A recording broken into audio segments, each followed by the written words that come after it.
Nuestra Biblia, en el segundo libro del profeta Samuel, capítulo 2, capítulo 11.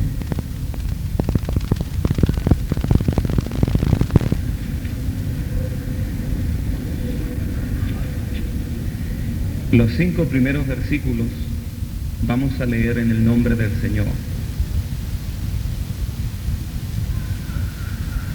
Aconteció al año siguiente, en el tiempo en que salen los reyes a la guerra, que David envió a Joab y con él a sus siervos y a todo Israel, y destruyeron a los amonitas y sitiaron Rabá. Pero David se quedó en Jerusalén. Y sucedió un día, al caer la tarde, que se levantó David de su lecho y se paseaba sobre el terrado de la casa real. Y vio desde el terrado a una mujer que se estaba bañando, la cual era muy hermosa. Entonces David envió a preguntar por aquella mujer, y le dijeron: aquella es Betsabé, hija de Eliam, mujer de Urías Eteo. Y envió David mensajeros y la tomó, y vino a él, y él durmió con ella. Luego ella se purificó de su inmundicia y se volvió a su casa. Y concibió la mujer y envió a hacerlo saber a David, diciendo: estoy encinta. Y concibió la mujer y envió a David para hacérselo saber, diciendo: estoy encinta. Dios bendiga su palabra.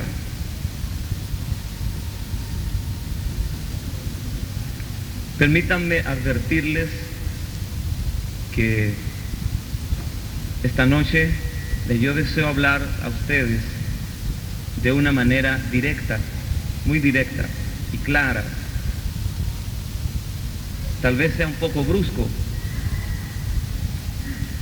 tal vez voy a remover algunas costras de viejas experiencias, o tal vez no tan viejas, de cosas que hemos hecho que no han sido gratas a los ojos del Santo de Israel. Yo voy a dirigirme a los que anhelan ser santos esta noche. ¿Cuántos de los que están aquí anhelan ser santos? No estoy preguntando cuántos son santos, sino cuántos anhelan ser santos. ¿Anhelas ser santo tú? Él vino a buscar una iglesia santa. ¿Qué es un avivamiento? Esta es una buena pregunta. ¿Y cuáles son los efectos inmediatos que un avivamiento y que el Espíritu Santo produce sobre el pueblo de Dios y sobre sus siervos? Una cosa prominente, importante, históricamente en los avivamientos, es que cuando ha venido la visitación del Espíritu Santo,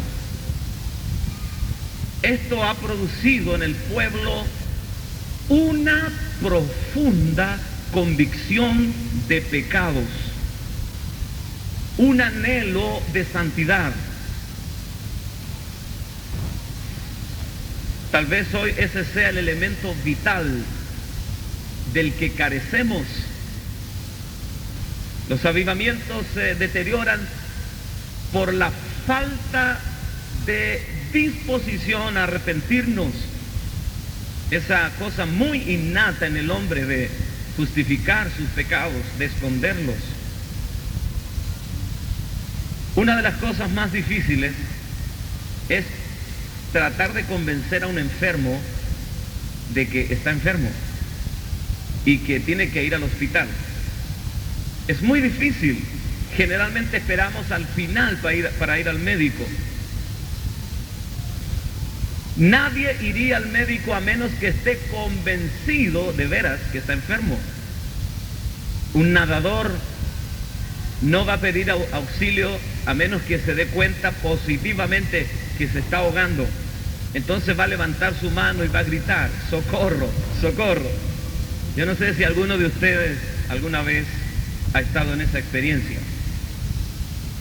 Pero saben, uno de los ministerios del Espíritu Santo es que Él convence de pecado, de justicia y de juicio. La palabra es clara, la palabra es precisa. Él dice que el Espíritu Santo convence. Y yo anhelo esta noche que el Espíritu Santo nos convenza de nuestros pecados. Queremos un avivamiento poderoso. Queremos que la gloria del Señor se manifieste en una forma nunca vista antes. Y Dios lo va a hacer. Pero hay cosas previas que nosotros debemos entender en este avivamiento. Dios mismo llama a su palabra el fuego que quema, el martillo. Y más adelante Dios llama a su palabra la espada de dos filos que traspasa y corta y duele, pero purifica, bendice, edifica en el Señor. Estábamos recordando un viejo libro que tal vez ustedes leyeron, Como un viento recio, el avivamiento en la isla de Indonesia, con el siervo de Dios José Meltari. Lo primero que ocurrió cuando vino la visitación del Espíritu es que la gente comenzó a confesar sus pecados, comenzó a pedir perdón, comenzó a viajar kilómetros y kilómetros para pagar sus cuentas, para pagar deudas que ellos tenían. Y para mí es muy sorprendente al leer el libro del avivamiento de 1909, que cuando vino la visitación del Señor a este puerto, ocurrieron cosas similares. Gente que pedía perdón, caía en las esquinas de las calles pidiendo perdón a gritos a Dios. Los cultos eran confesiones de pecados. La gente viajaba por el interior de la provincia y al norte y al sur del país para restaurar con personas a quienes ellos habían ofendido. Oh, yo anhelo un avivamiento de ese tipo. Yo anhelo el momento en que el Señor nos ponga una conciencia de santidad, porque Dios es santo. Y Él habita en medio de un pueblo santo. Cuando Isaías en el capítulo 6 estaba en el templo orando, él vio la gloria de Dios y un trono alto y sublime. Y las faldas llenaban el templo y el templo se llenó de humo, y vio al santo de los santos. Y él comenzó a gritar desesperado: ¡ay de mí, que soy hombre muerto! Porque han visto mis ojos al Rey de Israel. Señor, manifiéstate esta noche aquí en medio de tu pueblo. Queremos ver tu gloria. Queremos ser partícipes de tu santidad. Si Pablo, camino a Damasco, se hubiera encontrado con un buen predicador y un buen mensaje, lo hubiera olvidado rápidamente. Pero la vida de Pablo cambió radicalmente porque él se encontró con Jesús, camino a Damasco. Y yo esta noche anhelo que ustedes no me vean a mí, sino que vean a Cristo. Desde que David había sido ungido rey en Hebrón, Dios le había dado un éxito sin precedentes en toda la historia hebrea. Durante 17 años había disfrutado de una ininterrumpida prosperidad. Había ganado la preeminencia nacional cuando tenía apenas 16 o 17 años, siendo un adolescente, cuando él mató a un gigante que había hecho encoger de hombros a todos los valientes de los escuadrones de Israel. Y cuando un muchacho mata a un gigante, llama la atención. Y David era amado por Israel. Unificó los dos reinos, el reino del norte y el reino del sur, en un solo reino, el reino de Israel. Extendió y aseguró sus fronteras, logrando la paz con los países vecinos. En todas las guerras había tenido un tremendo y espectacular éxito. En toda ocasión había ganado la admiración y la adulación de sus súbditos. Conquistó Jerusalén, derrotando a los perversos jebuseos. Luego trasladó el arca del pacto hasta el monte de Sión, donde centralizó toda la adoración y el culto en Israel. Compuso innumerables salmos. Era un adorador ferviente David. Oh, cuánto nos hubiera gustado escuchar cantar a David sus salmos, desde muchachito sentado en una piedra mientras cuidaba las ovejas, componiendo salmos con su flauta.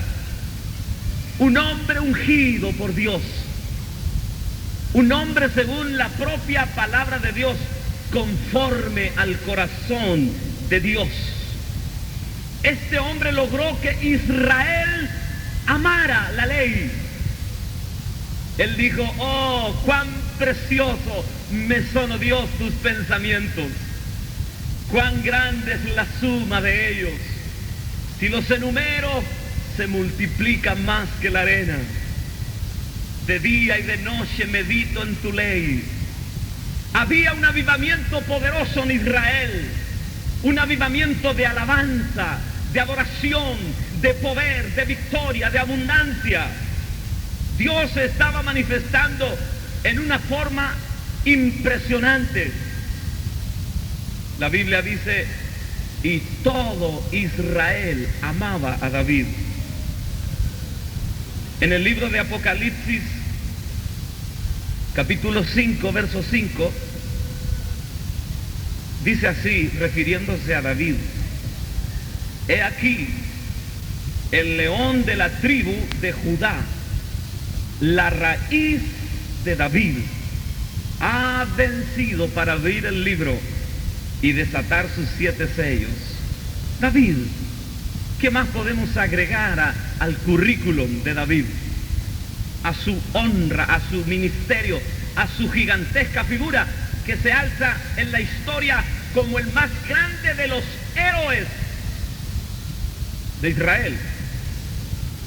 Cuando uno ve a un hombre así, tan santo, con una santidad pristina, un adorador tremendo, un guerrero poderoso, uno piensa dentro de sí: un hombre así, de esa calidad, no caerá jamás. No puede caer, no puede pecar. Es demasiado santo, está muy cerca de Dios. Pero ¿sabes? David pecó, cayó estrepitosamente David. David se desmoronó como un hombre común y corriente. Quiero que me escuchen, por favor. Si la Biblia fuera un libro humano escrito para engrandecer al hombre, esta historia que vamos a considerar hoy hubiera sido cuidadosamente corregida o eliminada del todo. Pero la Biblia tiene una particularidad, una peculiaridad muy especial. La Biblia es un libro divino, escrito para engrandecer a Dios y para honrarle. No se permite el culto a los héroes. Solo Dios es adorado. Solo Él es perfecto. La palabra de Dios nos cuenta con una asombrosa franqueza acerca de la borrachera de Noé. Son páginas negras de los grandes hombres de la Biblia. La mezquindad y el carácter engañoso de Jacob. El becerro de oro de Aarón. La raíz sacerdotal. Las palabras imprudentes de Moisés cuando golpeó la roca y se le cerró el paso a la tierra prometida. La desesperación de Elías, el belicoso, el valiente profeta Elías, que hizo descender fuego del cielo. Más tarde huía de una mujer escondiéndose en una cueva. Las mentiras y los juramentos de Pedro, el primer papa, según dicen los católicos. No conozco a tal hombre. Y el Señor le dijo, a ti te daré las llaves. Dios confía en el hombre. No temas, Dios confía en ti. El espíritu vengativo de el amado Juan, el que escribe las 3 cartas. Hijitos míos, estas cosas os escribo, amados los unos a los otros. El que no ama no ha conocido a Dios. Pero ese hijo del trueno, Boanerges, un día estaba pidiendo fuego sobre los samaritanos y no era el fuego del Espíritu, era fuego para que los destruyese. La Biblia no oculta eso. La Biblia no es como las revistas de espectáculos que salen cada 15 días o una vez al mes y cuenta lo lindo de los artistas y tapa toda la hediondez.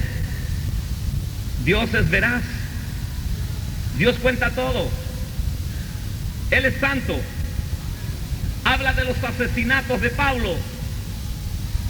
Sí, el apóstol, el mismo que escribió las epístolas, también cuenta cómo él consentía en la muerte de los cristianos y sacaba a los hermanos de las casas.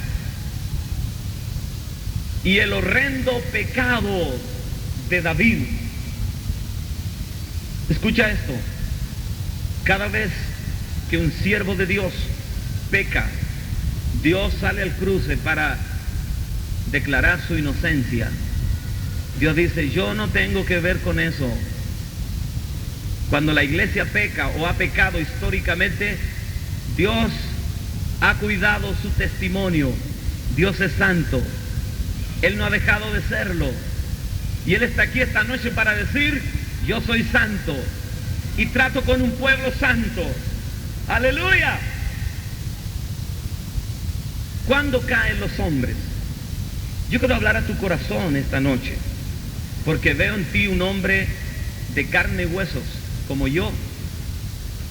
Un hombre que puede caer, una mujer que puede caer. Estamos en un gran avivamiento. Dios está haciendo cosas poderosas y va a seguir haciendo cosas mucho más grandes. Él dijo, mayores cosas haréis vosotros. Y lo decía a través de los labios del profeta. Cosa tan grande haré que cuando la contaren no les creerán. Cosa grande va a hacer el Señor. Dios viene rápido, Él viene pronto. La estrategia de cegar, porque estamos en el tiempo de la siega, va a ser rápida y corta. Con un pueblo que va a crecer rápido, Dios va a levantar gente, las va a cambiar. radicalmente. Esta noche Dios quiere cambiar tu vida radicalmente. Quiere que tú experimentes un cambio trascendental, porque Dios está levantando un ejército para levantar la cosecha mundial. Cayó el muro de Berlín y esto no es algo que nos debería sorprender, porque Dios viene pisando fuerte. Dios está derramando su espíritu sobre toda carne. ¡Aleluya!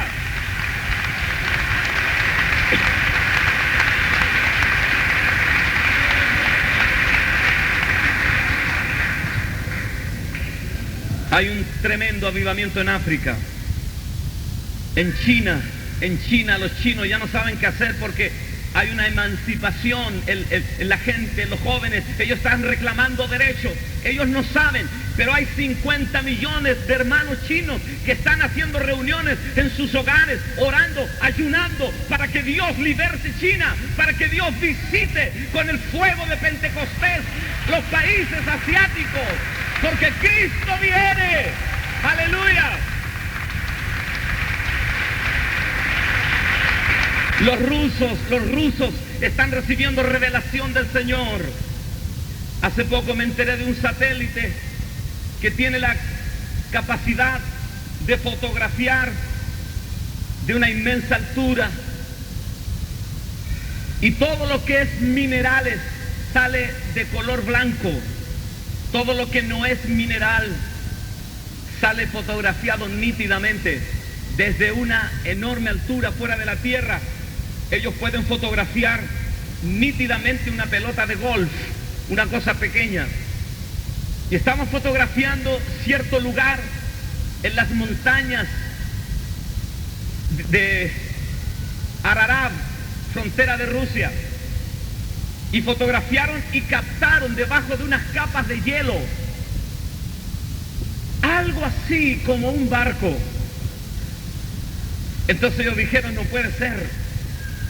Y volvieron a hacer tomas debajo de las capas de hielo y descubrieron que tal vez, dicen ellos, sea el arca de Noé que quedó allí como testimonio.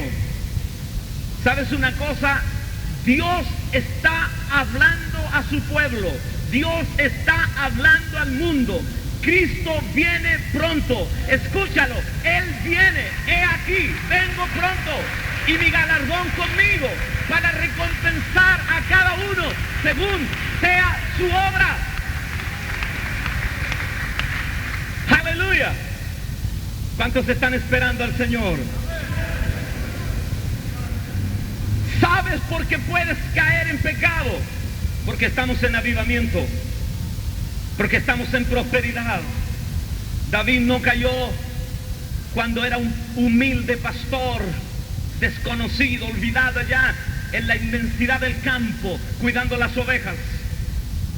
No cayó cuando era un don nadie. David cayó cuando fue el primer ministro, cuando fue el rey de Israel, cuando era el monarca más poderoso de la tierra. Tú eres más vulnerable cuando te ascienden de puesto en tu trabajo, jefe. Cuando tu familia está cerca de ti y tienes un hogar bien constituido y te sientes fuerte y protegido, entonces eres vulnerable. Cuando tu negocio comienza a experimentar niveles de prosperidad que tú jamás soñaste, entonces eres vulnerable. Cuando la iglesia ha crecido y el éxito es nuestro aliado, y somos consultados y nos preguntan y nuestra voz comienza a pesar y nos constituyen en consejeros de otros ministros, entonces cuando podemos caer, entonces cuando viene la voz del Espíritu Santo y te dice, cuídate, cuida tu salvación con temor y temblor, retén lo que tienes para que ninguno tome tu corona. Sin santidad nadie verá al Señor. Si Jesús estuviera aquí esta noche físicamente, Él seguiría diciendo cosas como: el que no ama a su hermano es un homicida. Él seguiría predicando cosas como: la hipocresía de los religiosos son como sepulcros blanqueados. Pero él también seguiría diciendo cosas: el que a mí viene yo no le echo fuera, ni le envío vacío. Aleluya. ¿Cómo fue el proceso de la caída? Escucha. Aconteció en el año siguiente, en el tiempo en que salen los reyes a la guerra. Y esto no es un dato estadístico, esto es una acusación a David. Que David envió a Joab, su general, y con él a sus siervos y a todo Israel, y destruyeron a los amonitas y sitiaron a Rabá, pero David se quedó en Jerusalén. Esta es una acusación seria. En el tiempo en que los reyes salen a la guerra, había una campaña militar en que había que consolidar la victoria sobre la ciudad de Rabá, de los filisteos. Pero David se quedó en casa. Escucha, el primer paso hacia la caída en un siervo que está en avivamiento es la evasión de responsabilidades. ¿Se escuchó? La evasión de responsabilidades. Hay un espíritu que impera hoy por todos lados. Haz lo que quieras. Haz lo que te haga feliz. Vive como quieras. Eso es lo que está pasando fuera, en el mundo. Pero también es lo que está pasando dentro de la iglesia. Cuando el Señor nos mete en avivamiento, inmediatamente nos pone los arneses de la disciplina y de las responsabilidades. El Señor nos invita a tomar su cruz, a ponernos su yugo. ¿Sabe lo que decía Pablo? Sino que golpeo mi cuerpo y lo pongo en servidumbre. Disciplina. Vivimos en un tiempo en que todo es rápido, gracia sin costo. Hermanos, tal vez tú vas a ir a alguna librería y vas a ver un libro: cómo conseguir un avivamiento en 3 sencillas lecciones. Ese es un bestseller. Me imagino que el escritor ha ganado millones de dólares, pero yo no lo compro. He vivido lo suficiente para saber que no se puede tener un avivamiento en 3 sencillas lecciones. ¿Sabes una cosa? Para los que aman y esperan un avivamiento, escucha. El que tiene oídos, oiga. Un avivamiento nos costará todo. Hay gente que se me ha acercado y me ha dicho: pastor, esto es mucho, nos está costando mucho. Yo le digo: nos va a costar todo. Disciplina, disciplina, responsabilidad, disciplina de ayuno, de oración. Hay que orar más y seguir orando. Vivimos en un tiempo en que se nos ofrece una recompensa inmediata, resultados inmediatos, crecimiento inmediato, pero Dios no trabaja de esa forma. Pablo le dice a Timoteo: el labrador, para participar de los frutos, debe trabajar primero. Ninguno que milita se enreda en los negocios de la vida a fin de agradar a aquel que lo tomó por soldado. Tú quieres avergonzar a alguien en público, pregúntale cuánto ora lo dejarás en un silencio sepulcral. Ahora yo te pregunto, ¿cuánto oras tú? Ayuna. Y una vez que hayas ayunado, sigue haciéndolo. Este género no sale sino con oración y ayuno. Nivel de compromiso. David se quedó en casa. Cuando tu discípulo te diga, tengo problemas, estoy desesperado, tengo malos pensamientos, estoy fracasado, dile, ¿cuánto oras? ¿Cuánto ayunas? Estás escudriñando las Escrituras, estás tomando tiempo para estar con el Señor. De 10, 9 te dirán que no lo están haciendo. Hemos caminado 5 años juntos, hermanos y hermanas, algunos menos, pero nos conocemos lo bastante y conocemos la mano de Dios. ¿Tú has sentido la mano del Señor? Y sabemos que la única forma de permanecer firme en este tiempo es someternos a la disciplina y a las responsabilidades que nos plantea Dios. Amén. Algunos que no están aquí esta noche deberían estarlo. Personas a quienes amamos muchísimo ya no están aquí, cayeron. ¿Por qué? Porque nunca asumieron responsabilidades, nunca. El reino del Señor se hace fuerte y los valientes lo arrebatan. No podemos entrar al reino de Dios mientras pisoteamos su bandera. No podemos entrar a un avivamiento mientras violamos las leyes de un avivamiento. ¿Sabes? Le preguntaron un día al pastor Cho, ¿a qué atribuía él el extraordinario crecimiento de su iglesia en Corea? Él dijo a 3 cosas: la oración, la santidad y un alto nivel de compromiso de la gente. Ellos tienen vigilia todos los sábados, oran toda la noche. Ellos fueron destruidos 2 veces por los rusos y por los japoneses y quedaron virtualmente en la indigencia, sin zapatos, sin platos para comer, un país destruido. Pero Dios comenzó a despertar un gigante que se llama iglesia y empezó a disciplinarla y empezó a llevarlo por los caminos de la negación, por los caminos del ayuno, por los caminos de la oración. Y hoy día Dios ha levantado en aquel lugar la iglesia más grande del mundo. ¿Cuántos quieren transar con Dios? ¿Cuántos quieren hacerse socios de Dios? Aleluya.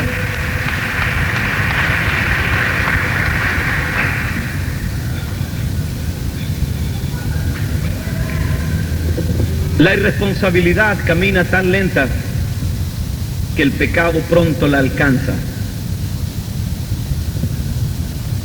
Yo me pregunto, ¿para qué se quedó David en Jerusalén? Naturalmente, no se quedó para terminar alguno de sus salmos atrasados, tampoco para orar, nada de eso. Quiero que observen la escena, quiero que usen su imaginación, por favor. Mira cómo lo dice Samuel. Y sucedió un día, al caer la tarde, que se levantó David de su lecho y se paseaba sobre el terrado de la casa real. Al caer la tarde, eran las 6 de la tarde, las 7 de la tarde, David recién se viene levantando. ¿Notas eso? En una tarde cálida de oriente, como la que hemos tenido hoy. Y después de estirarse un poco, bostezar, camina perezosamente por la terraza del Palacio Real. Así están relatados los hechos, dolorosamente. Casi da vergüenza ver a este rey conforme al corazón de Dios en una aspecto completamente indolente. No olvidemos que sus hombres de guerra están en el frente. No olvidemos que sus fieles están en el campo de batalla. Este hombre, que para ese tiempo tenía ya 40 años, es el mismo que corrió hasta el valle de Ela con una tremenda diligencia y mató al gigante Goliat y le cortó la cabeza, el mismo. Hay muchos discípulos durmiendo mientras Jesús derrama gotas de sangre en el huerto de Getsemaní. No entendemos la mente de Dios, no entendemos el tiempo histórico que estamos viviendo, estamos enredados en los negocios de la vida. Hermanos, yo tengo 40 años, casi 39. Mi esposa siempre se molesta cuando me pongo más edad. Tengo 39 años. Hace unos 20 años que soy pastor, por gracia y misericordia, como dicen los pentecostales. He vivido lo suficiente para saber que hay un peligro escondido en los momentos de ociosidad. ¿Sabías eso? No hay nada más fuerte que un momento de debilidad. No puedo evitar preguntarme cuál será el fruto de aquellos jóvenes, adolescentes y niños que pasan horas y horas frente al televisor exponiéndose a un diluvio de inmundicia, de sexo, drogas, suicidios, prostitución, adulterio, rock satánico, etcétera, etcétera, etcétera. Vivimos las consecuencias de un pasado que se nos olvida. Vamos a cosechar, estamos cosechando. En este momento en los Estados Unidos hay una generación perdida. Hace poco hubo una película con ese nombre, porque los hijos de los ministros, la segunda o la tercera generación del avivamiento del tiempo de Osborne, de Moody, del tremendo mover del Espíritu Santo en la calle Azusa, que marcó el rumbo de América, esos mismos muchachos hoy son los que trafican la droga, los que la consumen, los que practican el sexo ilícito. ¿Por qué? Porque han tenido mucho tiempo libre, porque han tenido mucho tiempo de vagancia y de flojera. Me llama poderosamente la atención el ver que Jesús siempre llamó gente muy ocupada para que le siguiera. Cuando tú tengas un trabajo que hacer, nunca se lo encomiendes a un hombre que está desocupado, porque no va a tener tiempo para hacerlo. Encomiéndaselo a un hombre que está muy ocupado, él siempre será tiempo para cumplir.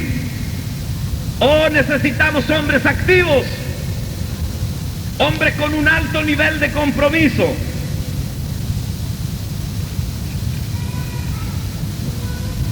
¿Cómo vino la tentación?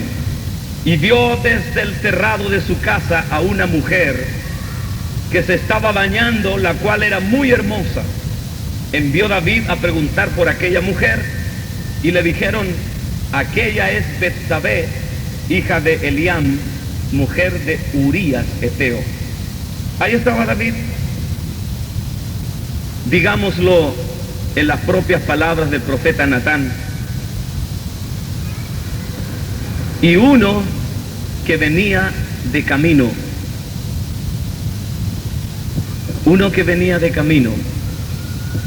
aquel de la ovejita, un mal pensamiento. Allí estaba David en la terraza, el gran monarca, y cerca de allí había una mujer bañándose desnuda en el patio de una casa, y David dejó que sus ojos se recrearan en cada centímetro de los encantos carnales de Betsabé, y no pudo pensar en otra cosa que poseerla. Luego la mandó a buscar, la hizo venir y durmió con ella. Dice la palabra en Santiago: cada uno es tentado cuando de su propia concupiscencia es atraído y seducido. Entonces la concupiscencia, después que ha concebido, da a luz el pecado, y el pecado, siendo consumado, da a luz la muerte. Hermano, cuando tenemos mucho tiempo libre y nos relacionamos con la pereza, es como abrir una caja de Pandora llena de tentaciones. Hay un dicho popular que dice: la flojera o la pereza es la madre de todos los vicios. ¿Es así? ¿Sí? Usted dice: bueno, pero eso no me toca a mí, yo soy una persona mayor. Otro dirá: yo soy una señora muy respetable. Otro dirá: yo soy un muchacho joven, pero soy siervo de Dios. David era más siervo que tú, y tenía más unción que tú. Adulteró con ella. Y tú sabes, cuando un hombre de Dios peca, debe afanosamente mantener su imagen pública. ¿Es así? ¿Estoy en lo cierto? Entonces comienza una serie de manejos, de mecanismos para ocultar el pecado. Betsabé mandó a decirle a David, después que ella estuvo con él al tiempo, se purificó, se fue a su casa, y mandó a decirle a David: sabes, estoy encinta y no hay forma de seguir ocultando más esto. Esto había comenzado a desatar una ola de comentarios dentro del palacio real.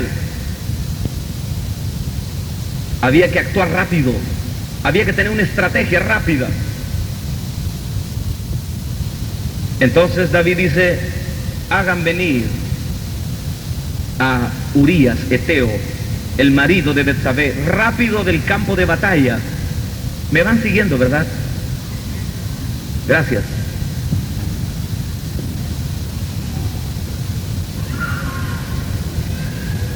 David trae a Urías Eteo desde el campo de batalla. ¿Cuál era el propósito de David? El pecado engaña, el pecado enreda, el pecado hace cambiar nuestra escala de valores. El propósito de David era que hacer dormir a Urías Eteo con su mujer para responsabilizarlo sobre ese hijo que venía en camino. Pero la verdad que la venida de Urías Eteo desde el campo de batalla, desde los muros de Rabá, no sirvió de mucho, porque este era un soldado honorable. Él dijo: yo no puedo estar con mi mujer mientras mis soldados están muriendo en el campo de batalla. Yo puedo ver aquí que los valores de Urías eran más altos que los de David. Me sorprende muchísimo esto.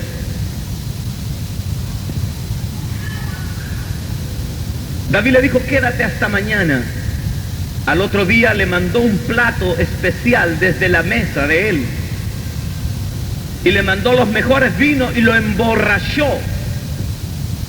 para ver si de este modo conseguía David lo que quería. No hubo caso. Este hombre se resistió y dijo: no puedo dormir con mi mujer mientras el arca del pacto está en el campo de batalla y mientras mis soldados están muriendo. Entonces ya no había más salida. La única alternativa válida era matar a Urías Eteo. Mira tú lo que va produciendo el pecado en el hombre, lo que va haciendo la maldad en el mundo. Así que David escribió con su puño y letra una carta la cual selló con su sello real. La carta decía literalmente para Joab, su general, que pusiera a Urías Eteo en la parte más cruel de la batalla y que lo dejaran solo frente al enemigo para que muriera. David, la misma mano que escribió el Salmo 23, aleluya, la misma mano que escribió: el que habita al abrigo del Altísimo morará bajo la sombra del Omnipotente. Oh, tú no sabes lo que eres capaz de hacer cuando el Espíritu Santo no está sobre tu vida. Somos por naturaleza hijos de ira. La carne es enemistad contra Dios. Muchos de nosotros, si no fuera por el Espíritu Santo, seríamos estafadores, asesinos, prostitutas, ladrones, adúlteros. Pero gracias a Dios por el Espíritu Santo, aleluya. Aleluya. Nunca dejes el Espíritu Santo. Yo sé que Dios está dando remas aquí esta noche. Ahí partió Urías con la carta. Él no sabía que llevaba su propia condena de muerte. Cuando un hombre cae para defender su reputación, maneja la vida de la gente, manipula, manosea, no le importa destruir a los demás con tal que él salga adelante.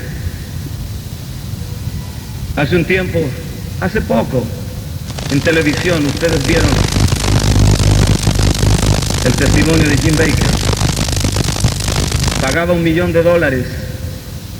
a su secretaria privada con la cual había adulterado él, para que guardara silencio.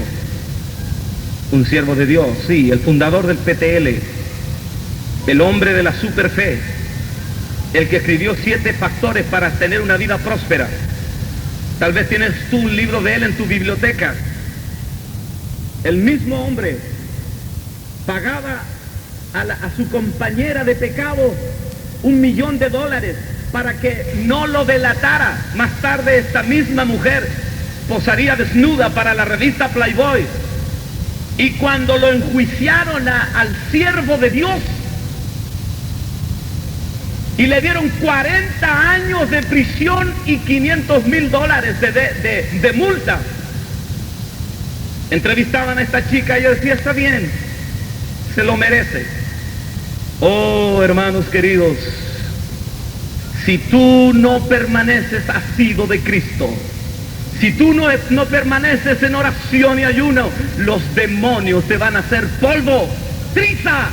Estamos en guerra contra los principados y potestades, contra los gobernadores de las tinieblas de este siglo, contra huestes espirituales de maldad en las regiones celestes. Cristo viene. ¿Cuántos esperan al Señor? Él viene a buscar una iglesia limpia, aleluya, sin mancha, sin arruga. Él no va a venir a buscar una viuda enferma, no la va a venir a sacar de la cama de un hospital, una iglesia arrugada, achatada, pobre. Él va a venir a buscar una iglesia en avivamiento, una iglesia poderosa, una iglesia joven, lozana, una iglesia numerosa, una iglesia que pueda resucitar muertos, aleluya. Estamos llegando a eso. Estamos llegando a eso. Aleluya. ¿Tú sientes que estamos llegando a eso?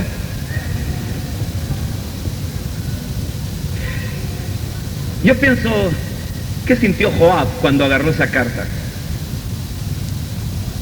Tiene que haberse reído. Sarcásticamente. Era un matón a sueldo, un asesino.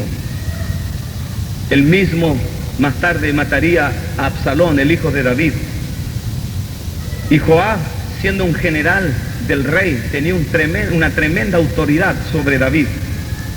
Producto de todos estos lazos de pecado, estas siniestras sociedades de pecado. Si tú amarras un caballo con una soga a un poste. El caballo va a empezar a girar alrededor del poste, mientras que la cuerda se va a ir enrollando en el poste y cada vez se hará más corta, al punto de que el hocico del caballo va a quedar pegado al poste. La única manera de que ese caballo salga es cortar la cuerda. Eso es lo que hace el pecado. Te va amarrando, te alcanza la maldad. Tienes que asociarte con gente que conoce tu pasado, ocultar, tapar, chantajear, manejar situaciones. Pero el Señor dice que la verdad os hará libre. ¿Cuántos aman la verdad? Hablemos algo de Betsabé. Aun cuando la Biblia responsabiliza a David absolutamente de esto, pero aquí hay responsabilidades compartidas, porque Betsabé más tarde llegaría a ser su mujer. Betsabé no sabía, ignoraba el alto costo que estaba significando proteger su reputación de señora, la vida de su marido. Dios me dijo algo. Yo estaba orando anoche, terminando algunos puntos de este tema, y Dios me dijo que hay una estrategia demoníaca para destruir los matrimonios en este tiempo dentro de las iglesias. Yo quiero al final de este mensaje orar por los matrimonios. Hay demonios de infidelidad, de lujuria, de adulterio, que comienzan a socavar los cimientos de los matrimonios. Pero esta noche tomamos autoridad en el nombre de Jesús. Me dijo el Señor: dile a mis hermanas que se cuiden en su manera de vestir. David fue capturado por la actitud indolente de Betsabé mientras se bañaba. Hay responsabilidades. Las siervas de Dios no solo deben ser santas, sino parecer santas. ¿Cuántos pueden decir amén? Todo esto de algún modo colabora para crear una atmósfera de carnalidad. Aun cuando no existe evidencia alguna de que David haya forzado a Betsabé para adulterar con ella. Tal vez por su autoridad de rey produjo una presión sobre esta mujer, pero sin duda a ella le fascinó la idea de sentirse deseada por el rey, el atractivo David, 40 años. Y eso le significó más que su voto de fidelidad matrimonial con su marido ausente en el campo de batalla. Es más, los votos que habían hecho delante del Señor. Finalmente, avisaron a David desde el campo de batalla que Urías había muerto. El problema estaba resuelto. Fantástico, maravilloso. Betsabé cumplió los 7 días del luto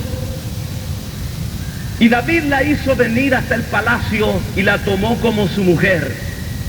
El hijo nacería dentro de un hogar legítimamente constituido.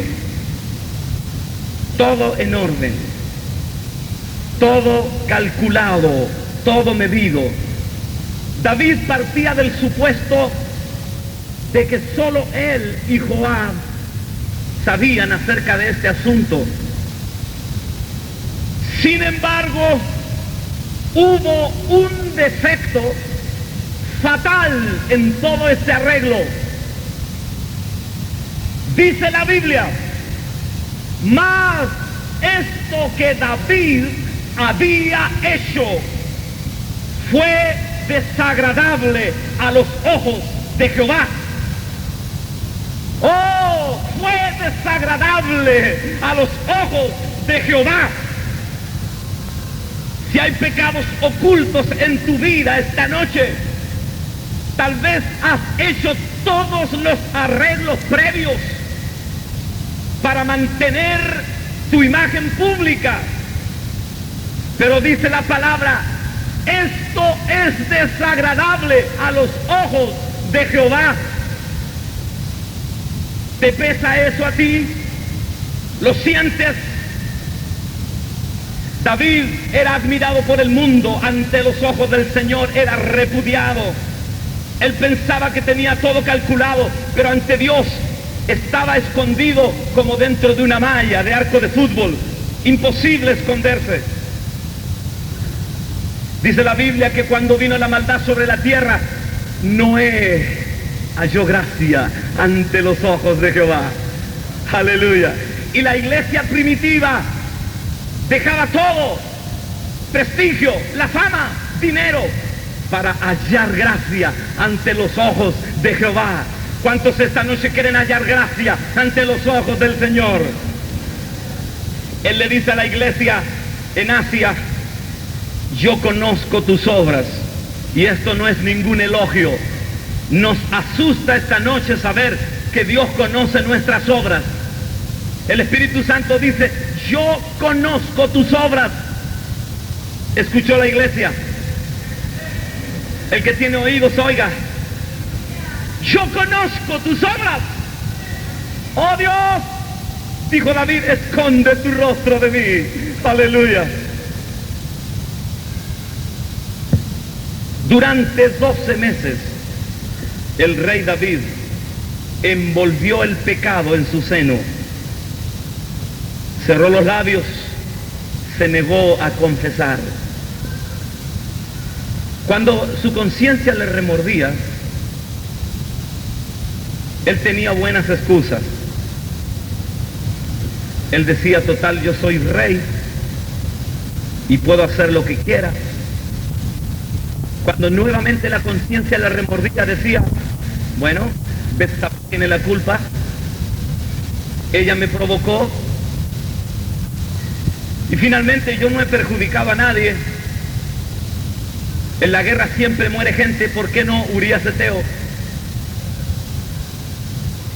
El que vive en un basural acaba por verlo limpio.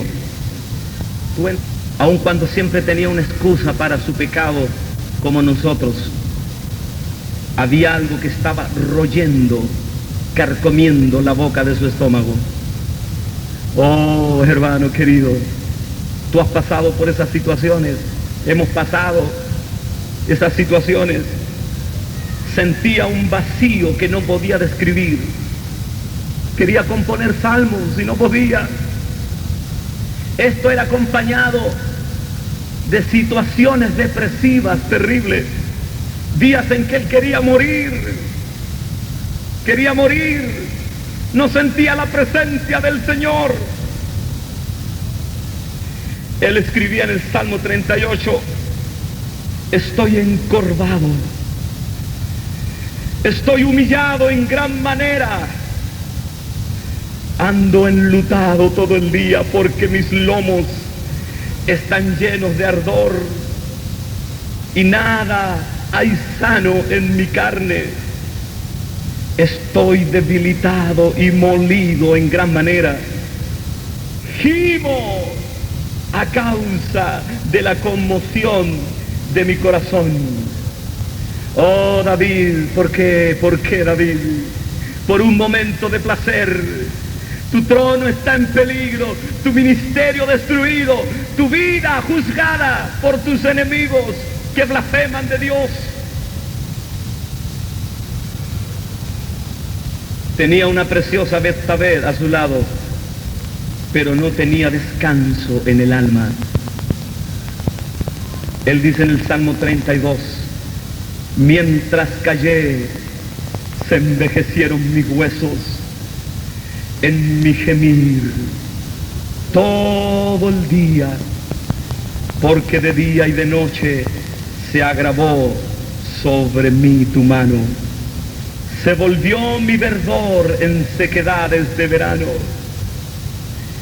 Había momentos del día en que David se apartaba solo, se retiraba a alguna pieza a gemir delante de Dios.